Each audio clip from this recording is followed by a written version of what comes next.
Factor this multivariable trinomial 4m squared plus 13m times n minus 12n. Now we've seen these multivariable trinomials before, but this is the first time we've seen one that has a variable, a coefficient other than 1 in front of the squared term. So this was going to take a little bit more work than the previous one. But the idea is the same. We're going to ignore the second variable, the n, and then do the factorization without the n, and then plug it back in at the end. So when I see this problem, this is what I'm thinking. I'm thinking this is 4m squared plus 13m minus 12 with no n in it. So a is equal to 4b is 13 and c is negative 12.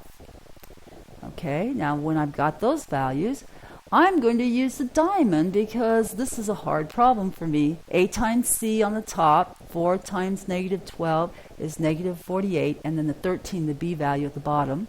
I'm searching for two values that multiply together to give me the negative 48.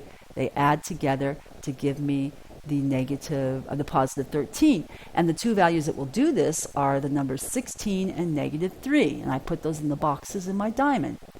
Okay, what am I going to do with that? I'm going to write the first term and the last term in the problem I'm trying to factor, and then I'm going to remove the middle term, positive 13m, and replace it with the sum of the two numbers in my diamond, the 16 times m minus the 3 times m. So it's a positive 16 times m minus 3 times m. So now I have four terms. I'm going to factor by grouping. Out of the first two terms, I have 4m squared plus 16m. I can pull out a 4m, it leaves m plus 4.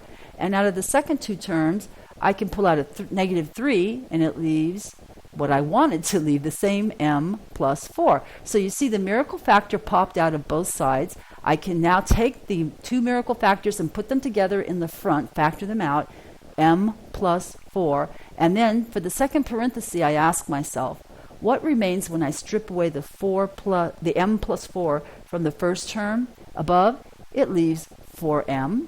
And when I strip it away from the second term, it leaves negative 3. So put that in the parenthesis, and we're finished with our factorization of the easier version.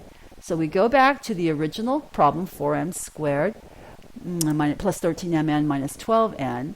And now we put our answer, but the difference is that we stick an n just in the back of each of the parentheses. Stick the n after the 4 and stick the n after the 3 in the backs. And then before you finish, you better check to make sure this is good. You want to foil this to make sure it looks like the original question. And once you've checked and you're sure that it's good, go ahead and put a box around your answer.